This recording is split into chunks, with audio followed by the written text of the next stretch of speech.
Hi every one. இந்த வீடியோவில் நம்ம என்ன பண்ண போகிறோம் அப்படின்னா, அகெயின் ஒரு ஸ்டூடெண்ட்டோட இன்டர்வியூ நம்ம எடுக்க போகிறோம். போன பேட்ச்சில் வந்து 588 எடுத்த ஒரு ஸ்டூடெண்ட் வந்து உங்களுக்காக அவங்களோட எப்படி ப்ரிப்பேர் பண்ணாங்க, ஸோ எல்லா விஷயத்தையும் அவங்க கூட ஷேர் பண்ணணும்.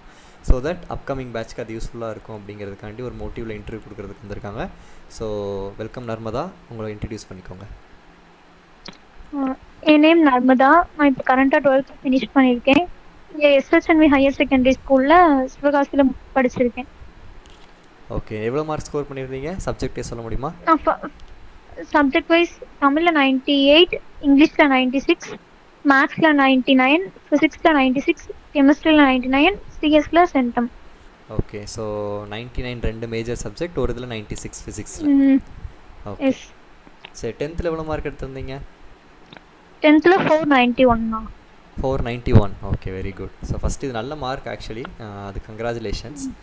ஓகே, இப்போ நெக்ஸ்ட்டு வந்து இப்போ உங்கள் ப்ரிப்ரேஷன் பற்றி நம்ம பேசலாம். ஆக்சுவலி இப்போ 11th முடித்த உடனே அந்த லீவ்லேயே நீங்கள் ப்ரிப்ரேஷன் ஸ்டார்ட் பண்ணிங்களா, இல்லை 12th ஆரம்பித்ததுக்கப்புறம் தான் உங்கள் ப்ரிப்ரேஷன் ஸ்டார்ட் பண்ணிங்களா? ஸோ அதை பற்றி சொல்லுங்கள்.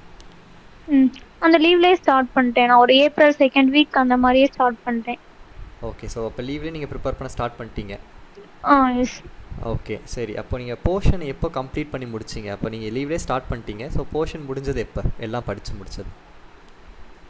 ஆக்சுவலி நான் போர்ஷன்ஸ்ன்னு தனியாக எப்படி சொல்கிறது, பிப்ரவரி வரைக்குமே நான் போர்ஷன்ஸ் கம்ப்ளீட் பண்ணிகிட்டே தான் இருந்தேன். நான் ரிவிஷனுக்குன்னு தனியாக டைம் ஸ்பெண்ட் பண்ணல.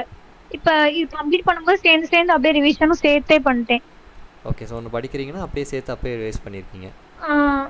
அதுக்கு முன்னாடி படித்ததையும் சேர்த்து ரிவிஷனையும் சேர்த்து ஒரே டைம்லேயே கொண்டு போயிடுவேன். ஒரே டைம்லேயே கொண்டு போயிட்டீங்க, தனியாக ரிவிஷனுக்கு நீங்கள் டைம் ஸ்பெண்ட் பண்ணல?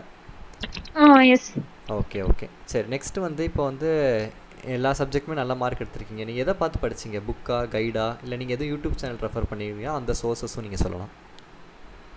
சோர்ஸஸ் ஃபிசிக்ஸ்க்கு வந்து எப்படின்னா, ஃபிசிக்ஸ் கெமிஸ்ட்ரி வந்து எப்படின்னா, எனக்கு என்னதான் ஸ்கூலில் டீச் பண்ணாலும் நானாக தனியாக டைம் ஸ்பெண்ட் பண்ணி படிக்கிற மாதிரி இருக்கும். மேத்ஸ் வந்துட்டு ஸ்கூலில் இப்போ எங்கள் ஸ்கூலில் எப்படின்னா எக்ஸசைஸ் நடத்துவாங்க. எங்கள் மேத்ஸ்க்கு எங்கள் சார் ரொம்ப ஹெல்ப்ஃபுல்லாக இருந்தாங்க. எக்ஸசைஸ் நடத்திட்டு எக்ஸாம்பிள்ஸ் ஹோம் ஒர்க் அவுட் பண்ண கொடுப்பாங்க. ஸோ அது நம்ம புக்கே ரெஃபர் பண்ணிக்கலாம். அதனால மேத்ஸ் வந்து அப்படியே போயிடுச்சு. ஃபிசிக்ஸ் கெமிஸ்ட்ரிக்கு ஃபுல்லாக உங்கள் சேனல் தான். நீங்கள் போட்ட லெக்சர்ஸ் எல்லாமே பார்ப்பேன். லைன் பை லைன் டீச் பண்ணியிருப்பீங்க. ஸோ அது ரொம்ப ஹெல்ப்ஃபுல்லாக இருந்தது. ஓகே, அதுக்கப்புறம் ஃபிசிக்ஸ்க்கு வந்துட்டு இந்த சேனல் தான் இல்லை, நிறையா சேனல்ஸ் ரெஃபர் பண்ணுவேன். ஓகே, ஸோ கைடு எதாவது யூஸ் பண்ணிங்களா எல்லா சப்ஜெக்ட்ஸ்க்கும்? கைடு ஃபிசிக்ஸ்க்கு வந்துட்டு ஃபிசிக்ஸ்க்கும் கெமிஸ்ட்ரிக்கும் மேக்ஸிமம் ஃபோக்கஸ் ரெஃபர் பண்ணுவேன். ஓகே, மற்ற மேக்ஸ்க்கு நீங்கள் எதுவும் கைடு ரெஃபர் பண்ணுங்க? மேக்ஸ்க்கு அதுக்கு முன்னாடி ரொம்ப டவுட் இருந்தால் ராம் மேக்ஸ் பார்ப்பேன். மற்றபடி கைட்ஸ்லாம் யூஸ் பண்ணேன். ஓகே, சரி. இப்போ வந்து இப்போ ஒரு 12th ஸ்டாண்டர்ட் ஸ்டூடெண்ட் படிக்க ஆரம்பிக்கிறாங்கன்னா அவங்களுக்கு வந்து இப்போ ஸ்டார்டிங் எப்படி படிக்க ஆரம்பிக்கணும், ஒரு ஸ்டார்டிங் ப்ரிப்ரேஷன் டிப்ஸே தெரியாமல் இருக்காங்க. ஸோ அவங்க எப்படி படிக்க ஆரம்பிக்கலாம், எப்போலேருந்து படிக்க ஆரம்பிக்கலாம்? ஸோ அதை பற்றி கொஞ்சம் சொல்லுங்கள். ஸ்டார்டிங் இப்போ வந்து ஸ்டார்ட் பண்ணாலும் ஓகே தான். பட் நான் வந்து எப்படின்னா டாபிக் வைஸ் தான் கவர் பண்ணுவேன். புக் பேக் ஃபர்ஸ்ட் போகாமல் டாபிக் வைஸ் கவர் பண்ணால் அதுலேயே புக் பேக்கும் சேர்த்து கவர் ஆகும் உங்களுக்கு. அந்த மாதிரி தான் பண்ணுவேன். ஓகே, ஸோ அப்போ ஒரு புக்குக்குள்ளே ஃபுல் படிச்சுட்டு அதுக்கப்புறம் அது புக் பேக்லையும் கவர் ஆயிருக்கா அப்படின்னு செக் பண்ணி செக் பண்ணுவேன். அதுக்கு மாரி ரீசனிங் கொஸ்டின்ஸ்லாம் கவர் ஆகாமல் தான் இருக்கும். அதை மட்டும் அதுக்கப்புறம் தனியாக படிப்பேன். ஓகே, ஸோ ஒரு லெசன் எடுத்திங்கன்னா அதில் என்னெல்லாம் கவர் பண்ணியிருக்கணும்? இப்போ புக் பேக், புக்கின், ப்ராப்ளம்ஸ். ஸோ ஒரு லெசன் எடுத்து என்னெல்லாம் அதில் கவர் பண்ணுவீங்க? இப்போ எதை பற்றி பேச, கெமிஸ்ட்ரி பற்றி சொல்லவா? ஒரு சப்ஜெக்டாக சொல்லுங்கள். இப்போ கெமிஸ்ட்ரி இன்ஆர்கானிக் வந்து ரியாக்ஷன்ஸ் ஆக்சுவலி நிறையா இருக்கும். ஃபர்ஸ்ட் லெசன் செகண்ட் லெசன்லாம் ஓரளவு ஃபுல்லாக கம்ப்ளீட் பண்ணிடலாம். தேர்ட் லெசன் ஃபோர்த் லெசன் கொஞ்சம் நிறையா இருக்கும். அதில் மட்டும் கொஞ்சம் சாய்ஸ் வச்சு படித்தேன். மற்றபடி 1 to 5 வந்து ஃபுல்லாக தான் படித்தேன். டாபிக் வைஸ் எல்லாமே கவர் பண்ணிட்டேன். அதே மாதிரி ஆர்கானிக் வந்து 11, 12, 13 தான் கொஞ்சம் ரியாக்ஷன்ஸாக இருக்கும். 14, 15 ஃபுல்லாக தியரி பேஸ்டு தான்.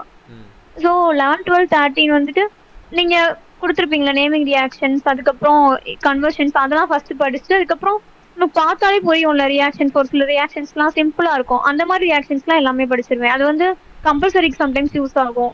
ஓகே, அந்த மாதிரி இருக்கும். இது ஃபிசிக்கலும் இது இன்ஆர்கானிக் மாதிரி தான். டாபிக் வைஸ் தான் கவர் பண்ணுவேன். டெரிவேஷன்ஸ் வந்து அதை மட்டும் எழுதி பார்த்துப்பேன். டெரிவேஷன்ஸ். ப்ராப்ளம்ஸ் பொறுத்தளவுக்கு எப்படி படிச்சிங்க? ப்ராப்ளம்ஸ் வந்து எனக்கு மேத்ஸ் தான் ஆக்சுவலி ரொம்ப பிடிக்கும். அதனால ப்ராப்ளம்ஸ் வந்து அப்படியே நம்ம படிக்கும் போதே இந்த எக்ஸாம்பிள்ஸ்லாம் கொடுத்துருப்பாங்க, அதை அப்படியே சேர்த்து சேர்த்து பார்த்துட்டே வந்துருவேன். சின்ன சின்னதா எக்ஸசைஸ் மட்டும் அதே நீங்களே எக்ஸ்பிளைன் பண்ணி தான் போட்டிருப்பீங்க. எக்ஸசைஸ் மட்டும் தனியா பிசிக்கல் ஆக்சுவலி நீங்க அந்த all important problems in one shot போட்டிருந்தீங்க. அதுல இருந்து தான் எனக்கு வரவும் செஞ்சிருந்தது. அது ரொம்பவே ஹெல்ப்ஃபுல்லா இருந்தது. அதனால அதுவே மேனேஜ் பண்ண முடிஞ்சுச்சு. ஓகே. ஸோ ஃபிசிக்ஸ்னு எடுத்துக்கிட்டோம்னா ஒரு சாப்டர்ல என்னலாம் கவர் பண்ணணும்? பிசிக்ஸ் மேத்ஸ்லாம் புக் பேக்கே போதும். அது போக ப்ராப்ளம்ஸ் மட்டும் கொஞ்சம், ஆனா இந்த தடவை எங்களுக்குலாம் எக்ஸாம்பிள்ஸ் கேட்கல, அதனால கொஞ்சம் டஃப் ஆயிடுச்சு. அதனால தான் நான் மார்க் லாஸ் பண்ணேன். ஓகே. ஸோ இம்பார்ட்டன்ட் ப்ராப்ளம்ஸ் வந்துருந்துச்சா ஃபிசிக்ஸில்? அது எப்படி சொல்றது, கம்பல்சரி வந்து இம்பார்ட்டன்ட் வரல. ஓகே. மற்றபடி 2 மார்க்ல அதெல்லாம் வந்துருந்துச்சு.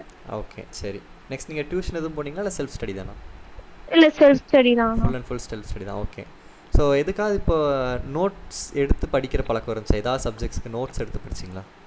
இல்லை நோட்ஸ்ன்னு இல்லை, இப்போ டாபிக் இருக்குன்னா அதில் ஏதாவது எனக்கு புரியாத மாதிரி இருந்துச்சுன்னா பக்கத்துலேயே எழுதி வச்சுருப்பேன். ஒரு பேப்பரை செக் பண்ணியோ எப்படியோ பக்கத்துலேயே எழுதி வச்சுருப்பேன். அதுக்காக அதனால நம்ம புக்லேயே படிக்கிற மாதிரி தான் இருக்கும். ஓகே. ஸோ பக்கத்துல அதிலே ஹைலைட் பண்ணிப்பேன். அது கீவேர்ட்ஸ் இருந்ததுன்னா அதிலே ஹைலைட் பண்ணி அப்படிதான் படிப்பேன். ஓகே சரி. ஸோ இதை பற்றி எல்லாம் பேசணும். நோட்ஸ்னா அது சொல்லுங்கள். நோட்ஸ் தான் அதை நம்ம தனியாக உட்காந்து ரெஃபர் பண்ணிட்டு இருக்கிற மாதிரி இருக்கும். அதுக்கு புக்லேயே நோட் பண்ணி வச்சா கொஞ்சம் பெட்டராக இருக்கும். ஓகே. ஸோ அப்பப்போ படிக்கும் போதே நோட்ஸ் எடுத்து வச்சுருக்கீங்க. சரி. இப்போது நீங்கள் ஒரு எக்ஸாம் வருதுன்னு ஃபார் எக்ஸாம்பிள் இப்போ ஆஃபலி எக்ஸாம் வருது. Next day first revision, second revision, third revision எல்லாமே கண்டினியூஸாக ஆரம்பிச்சிடும். அப்போது ஒரு எக்ஸாமுக்கு நடுவில் ஒரு நாள் தான் நம்மளுக்கு லீவ் கொடுப்பாங்க. ஸோ கெமிஸ்ட்ரியில் 2 வால்யூமே ஒரு நாளில் கம்ப்ளீட் பண்ணி எக்ஸாம் எழுதுறது கஷ்டம். First revision, second revision. அப்போது 15 லெசனுமே ஒரு எக்ஸாமுக்கு நீங்கள் படிச்சிருவீங்களா? இல்லை ஒரு எக்ஸாமுக்கு இவ்வளோ படிச்சுட்டு அடுத்த எக்ஸாமுக்கு இவ்வளோ, அது மாதிரி எப்படி நீங்கள் அதை பிளான் பண்ணி படிச்சிங்க? நீங்கள் சொன்ன மாதிரி தான். ஒரு எக்ஸாமுக்கு ஹாஃப் போர்ஷன்ஸ் முடிச்சேன்னா அடுத்த எக்ஸாமுக்கு அடுத்த ஹாஃப் போர்ஷன்ஸ் அப்படி தான் படித்தேன். ஓகே. ஸோ ஃபர்ஸ்ட் வால்யூம் ஒரு எக்ஸாம் கெமிஸ்ட்ரிலாம் ஹாஃப் அலிக்லாம் பார்த்தீங்கன்னா கரெக்டாக 10 லெசன்ஸ் தான் படிச்சுட்டு போனேன். கெமிஸ்ட்ரியில் 2 days டைம் இருந்துச்சு. அப்படியுமே 10 லெசன்ஸ் தான் படிச்சு போனேன். ஓகே. ஆனால் அதுலேயுமே நான் 70க்கு 61 ஸ்கோர் பண்ணியிருந்தேன். ஸோ அதுவே ஒரு கான்ஃபிடென்ட் வந்துச்சு. நான் படித்ததை ஃபுல்லாக படிச்சிருந்தோம்னா அதை வச்சே ஓரளவு மார்க் வாங்க முடியும். ஓகே. இப்போது மேக்ஸை பொறுத்தளவுக்கு ரைட்டிங் ப்ராக்டிஸ் கண்டிப்பாக வேணும். நீங்கள் எல்லா சம்ஸுமே எழுதி பார்த்தீங்களா? இல்லைனா எப்படி ஒரு மாடலுக்கு ஒரு சம் எழுதி பார்த்தீங்களா? ஸோ இந்த மாதிரி மேக்ஸ் ப்ரிப்பரேஷன். மேக்ஸ்க்கு நான் எதையுமே ஆக்சுவலி ஒமிட் பண்ணல. இந்த டாப்பிக்கையுமே எல்லாமே கவர் பண்ணிட்டேன். ஏதோ ஒரே இது 9th சாப்டர்ல மட்டும் ஏதோ ஒன்று மட்டும் அது எப்படி சொல்ல ஃபார்முலாஸ் மட்டும் படிச்சுட்டு போயிருந்தேன். சம்ஸ் கொஞ்சம் சின்ன சின்ன சம்ஸ் அந்த எக்ஸசைஸ்ல பார்த்துட்டு ஒரு அவுட்லைனே தெரியாமல் போகிறதுக்கு கொஞ்சம் என்ன இருக்குன்னு தெரிஞ்சுட்டு போனால் கொஞ்சம் யூஸ்ஃபுல்லாக இருக்கும். நீங்கள் சொன்ன மாதிரி மாடலுக்கு ஒரு சம் தான் பார்க்க முடியும். ஏன்னா அதுக்கு மொத்தம் 1200 ப்ராப்ளம்ஸ் இருக்குது. எல்லாத்தையுமே உட்காந்து போட முடியாது கண்டிப்பாக. அவளுக்கே தோணும்ல இந்த சம் நம்மளுக்கு கொஞ்சம் இதாகும் அப்படின்னு தெரிஞ்சா அதை கண்டிப்பா போட்டு பார்த்துடணும். ஓகே. ஸோ ரொம்ப டவுட்ஃபுல்லாக இருக்க சம்ஸ் மட்டும் போட்டு பார்த்துருக்கோம். ஓகே. மற்றபடி கிளாஸ் ஒர்க்லலாம் நாங்கள் எல்லா சம்ஸுமே எழுதியிருப்போம். அதனால எல்லாத்தையும் ஒன் டைமாவது எழுதியிருப்பேன். ஓகே. ஸோ ஒரு வாட்டியாக அதில் ஃபெமிலியராக இருந்திருக்கீங்க. ரொம்ப டவுட்ஃபுல்லாக இருக்கிறது மட்டும் ரைட்டிங் ப்ராக்டிஸ் இருந்திருக்கு. ஓகே.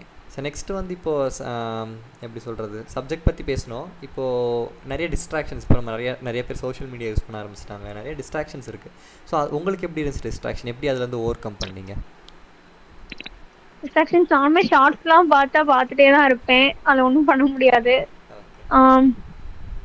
எப்படி சொல்ல, நான் இப்போ ஸ்டடீஸ் ரிலேட்டடாகவே பார்க்கறனால சம்டைம்ஸ் ஷார்ட்ஸ்லேயுமே ஸ்டடீஸ் ரிலேட்டடாக வரும்ல வீடியோஸு. அது வந்தோடனே டக்குன்னு ஸ்டாப் பண்ணிடுவேன். ஐயோ போய் படிக்கணும் அப்படின்ட்டு. அந்த மாதிரி தான் போச்சு. ஸோ இப்போ நீங்கள் யூஸ் பண்ணும்போதே அதுலேயே ஒரு இன்டிமேஷன் இருந்திருக்கு, போய் படிக்க சொல்லி. ஓகே. நெக்ஸ்ட் இப்போ இவ்வளோ மார்க் எடுத்திருக்கீங்க. நெக்ஸ்ட் என்ன ஐடியா பண்ணலான்ட்டு? நெக்ஸ்ட் வந்துட்டு இது இன்ஜினியரிங் தான் போகலான்னு ஐடியா. சிஎஸ் எடுக்கலாம். சிஎஸ் கட் ஆஃப் எவ்வளோ வச்சுருக்கீங்க? 196.5. ஆக்சுவலி நான் மேத்ஸ்ல சென்டம் எக்ஸ்பெக்ட் பண்ணேன். ஓகே. அது சோ ஸ்கேன் காப்பி அப்ளை பண்ணிருக்கேன். Okay fine. சரி அது பார்க்கலாம். அதனால வந்துச்சுனா 197.5 வரும். ஓகே சரி பார்க்கலாம் என்னன்ட்டு. நெக்ஸ்ட் இப்போ புது பேட்ச் வராங்க. நெக்ஸ்ட் உங்கள் ஜூனியர்ஸ் படிக்க வராங்க. ஸோ அவங்களுக்கு ஏதாவது சஜஷன் சொல்லணும் அப்படின்னா என்ன சஜஷன் சொல்லுவீங்க? சஜஷன்ஸ்னா ஆக்சுவலி இப்போ டைம் கிடைச்சா உடனே படிச்சிருங்க. ஏன்னா நம்ம ஹெல்த் சம்டைம்ஸ் இதாயிரும். ஒரு 2-3 டேஸ் படிக்க முடியாம ஆயிரும். அப்புறம் இருக்கிற டைமை வேஸ்ட் பண்ணிட்டோம்னா அப்புறம் டைம் கிடைக்காம போயிடும். அதனால இருக்கிற டைம்ல படிச்சிடணும். இது போஸ்ட்பான் பண்ணிட்டே இருந்தோம்னா கொஞ்சம் கஷ்டமாயிரும். லாஸ்ட் ரொம்ப மொத்தமா சேர்ந்துற மாதிரி இருக்கும். எனக்குலாம் அப்படிதான் ஆகும். சம்டைம்ஸ் ஹெல்த் இதாயிருமா, அதுக்கப்புறம் ஒரு 3 டேஸ் படிக்கவே முடியாது. திருப்பி அப்புறம் ஸ்டார்ட் பண்ற மாதிரி இருக்கும். அதனால கிடைக்கிற டைம்ல படிச்சிருங்க. நாளைக்கு எப்படி இருக்கும்னு சொல்ல முடியாது. அதனால ரொம்ப உண்மையான விஷயம் அது. நம்ம நெக்ஸ்ட் நம்ம ஒரு பிளான் பண்ணி வைப்போம், அதில் என்ன நடக்கும்னு நமக்கு தெரியாது. கிடைக்கிற டைம் நம்ம கரெக்டாக படிக்கணும். கரெக்டாக சொன்னீங்க. சரி, இந்த மார்க் உங்களுக்கு சாட்டிஸ்ஃபைடா? நீங்கள் எக்ஸ்பெக்ட் பண்ண மார்க் கிடச்சிச்சா உங்களுக்கு? சரி, ஓகே, கங்க்ராச்சுலேஷன்ஸ். நான் ஆக்சுவலி ப்ராப்ளம்ஸ்ல தான் மார்க் லூஸ் பண்ணேன். அதனால ஃபிசிக்ஸ்ல மட்டும் ஃபர்ஸ்ட்ல இருந்தே ப்ராப்ளம்ஸ்ல கான்சன்ட்ரேட் பண்ணிடுங்க. நீங்க பண்ண தப்பு உங்க ஜூனியர்ஸ் பண்ணக்கூடாது அப்படின்னா என்னென்ன தப்பு, என்னென்ன விஷயங்கள் சொல்லுவீங்க? ப்ராப்ளம்ஸ் மட்டும் ஸ்டார்டிங்ல இருந்தே கான்சன்ட்ரேட் பண்ண ஆரம்பிச்சிருங்க. அவ்வளோதான். Okay, nice talking with you. நல்லா சொன்னீங்க. உங்களோட எக்ஸ்பீரியன்ஸில் என்னெல்லாம் வந்து உங்கள் ஜூனியர்ஸ் வந்து தப்பு பண்ணக்கூடாது, என்னெல்லாம் கரெக்டாக பண்ணணும் அப்படிங்கிறதெல்லாம் சொன்னீங்க. Thank you so much for your time. Thank you.